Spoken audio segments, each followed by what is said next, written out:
On this episode of Watch Stuff with Us, Dune Prophecy, Episode 2, Rapid Reaction.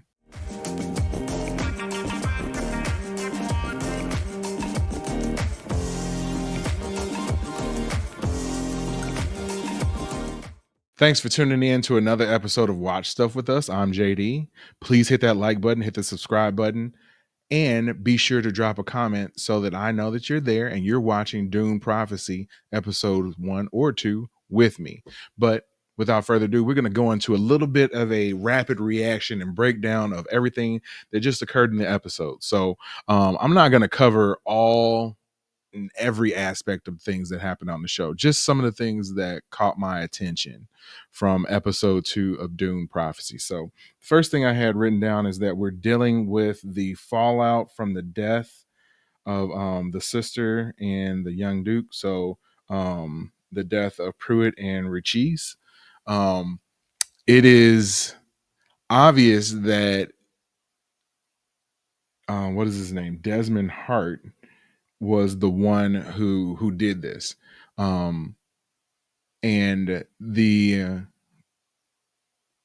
sister and Pruitt are basically just the first two pawns to sort of fall in this game of chess. So they made the analogy early in the episode that they're just all pieces to the puzzle or pieces in a game that is being played on a much larger scale than what they know of. I think that was Princess Nez was saying that to the Swordmaster. So that was definitely something that caught my attention first and foremost, that we're dealing with the fallout of that. It seems as though the sister was very well loved amongst her group, and now there are sort of dissension amongst the ranks where people are kind of feeling like they don't trust Valia or Tula. So they're gonna have to work through that. And it seems as though Valia kind of has a hint of that. So they brought in Sister Theodosa, who was one of the ones who was kind of starting to sow that discord. They probably sense that, and they're going to try to bring her closer and give her a job of trying to keep Princess Nez company. And by doing so, they'll be able to keep tabs on both of them. So that was another thing that I had written down. And that Theodosa, in her job of watching Princess Nez, is also going to be there to try to influence her to continue her path down going to the sisterhood, because they're starting to get the sense that she's doubting that she wants to do that, even though she said that she was completely down and in for that plan and felt that that was what her her life's journey was going to take her. I think by her actions, they show something that's a little bit different. So that's definitely going to be interesting too to continue to follow. The next thing that I had written down was that the Swordmaster is planning a rebellion, and the Swordmaster is planning a rebellion, and the lady who was the bartender is also, well, the bartender from the first episode is also in on this rebellion. So that look that they sort of gave each other in the first episode was definitely one showing that they were plotting something. So what they're plotting is a rebellion. So they showed a little bit of a meeting between those two and another person who was also helping out with this rebellion. And then we had a rather large revelation that the bartender lady, and I don't know her name, but the bartender lady who looked as though she was a Fremen is actually part of the sisterhood, and Valia knows her. So she basically said that the reason that they are planning this rebellion is to give the people something to focus on, and that by focusing on this rebellion, it will help to eventually grow their cause stronger. So it's kind of like, at least the way I took it, it's kind of like the martyrdom syndrome. So if they were to fall victim to a rebellion and have some of their people lost in this rebellion, it'll be another story and another piece of propaganda that they can use to further their cause and eventually bring more people into the fold. So it's almost like, you might deposit a few people in the beginning. By deposit, I mean, a few people might die. So you might lose a few people in the battle, but you will go on to eventually be stronger and win the war. So that was pretty interesting.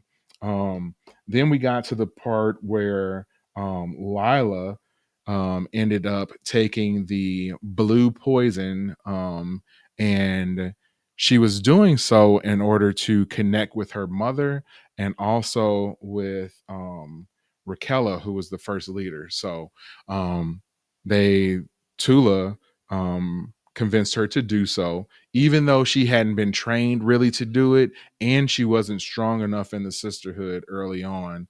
And that this was something that's supposed to take years to develop, and they just sort of sprung it on her and told her that she was going to do it. I felt that this plan was doomed from the jump. I was almost certain that that was going to happen and that she was going to die, and eventually that's what happened.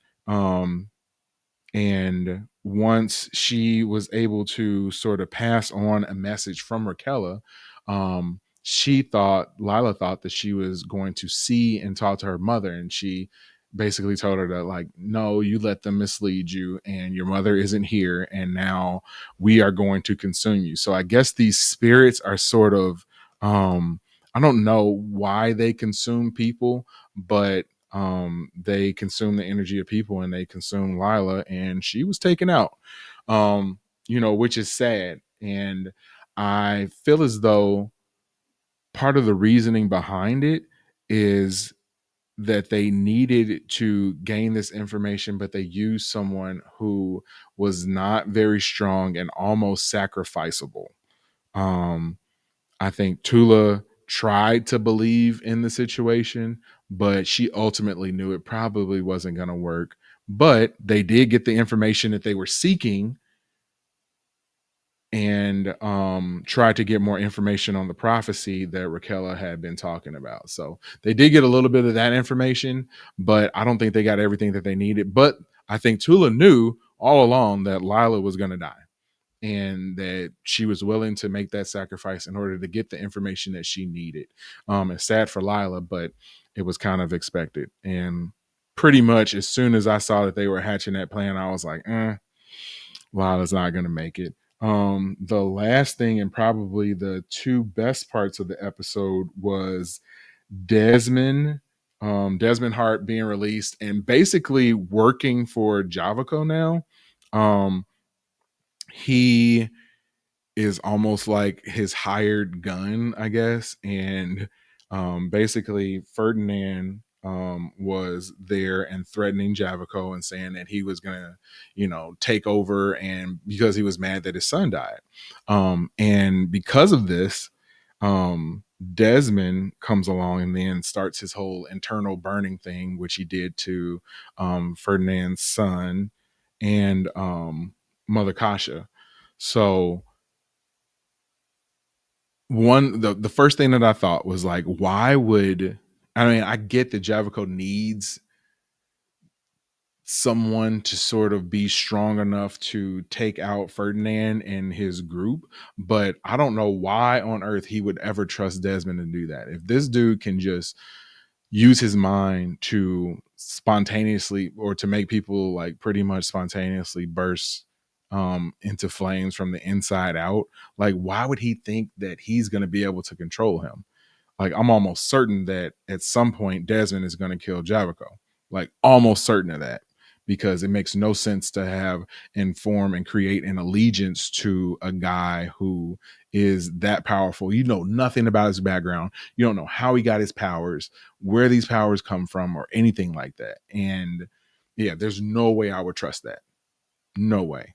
Um, Also, we ended up ending the episode with Valia and Desmond meeting. So Valia comes back, and she sees that Desmond is not, bound and floating anymore, but he's able to have a conversation with her.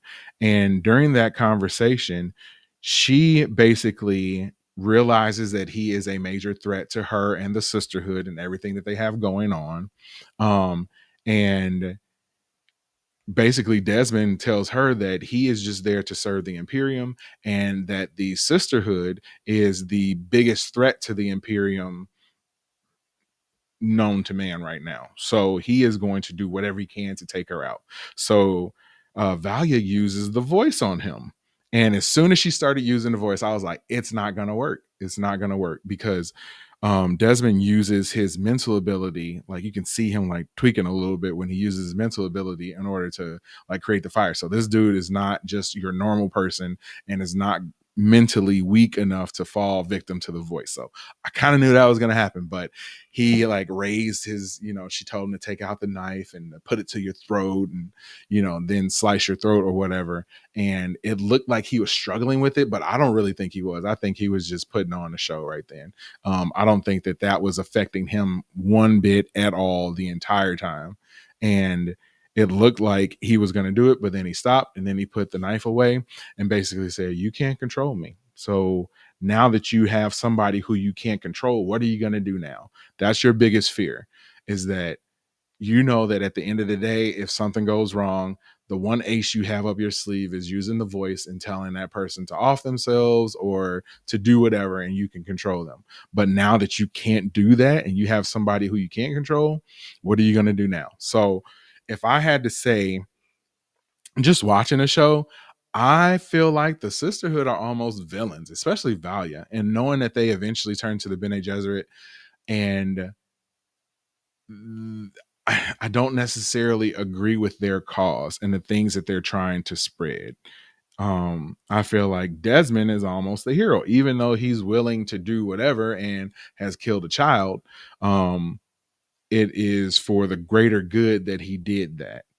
Or at least that's how he feels. So maybe there aren't any good guys or bad guys in this, but if I had to choose a side right now, I'd be going with Desmond Hart and rolling with them as opposed to the sisterhood, because they seem super sketch and occult and trying to just control people, and they don't seem to be going about things the right way either. So if there's one thing that I can figure out with this show through 2 episodes, is that the lines of good and evil, nice, bad, all that stuff, like they're going to be blurred, and you're going to end up going back and forth with who you are aligned with and who you want to cheer for. So at this point, I'm cheering for Desmond, but I don't know where he came from. I don't know what his group is, where he got his powers. I don't know anything about him. So he could be, aligned with a horrible group too. But at this point in time, if I had to choose sides, I'm rolling with Desmond and his crew. I want you to finish watching this video and drop a comment below and tell me, who are you rolling with? Valia and a sisterhood, or Desmond and his yet to be named crew? Drop a comment below and let me know what you think. I will be responding to your comments and letting you know that we can get into a good old debate if you think that you would be rolling with Valia. I'm going to tell you you're wrong, but hey, convince me otherwise. Thanks for watching this episode of Watch Stuff with us. Again, we broke down Dune Prophecy episode 2. If you liked it, hit that like button, hit the subscribe button, hit the notification bell, because every week, 7 p.m. Central Time, we will be doing a preview of the upcoming episode. And then we do a watch party where we watch the episode together, and you can drop comments and we can talk about it as the show airs. So if you like that, hit that like button, hit the subscribe button, and hit the bell so that you can be notified when I go live and you can watch some stuff with me. Thanks for tuning in to another episode. Peace.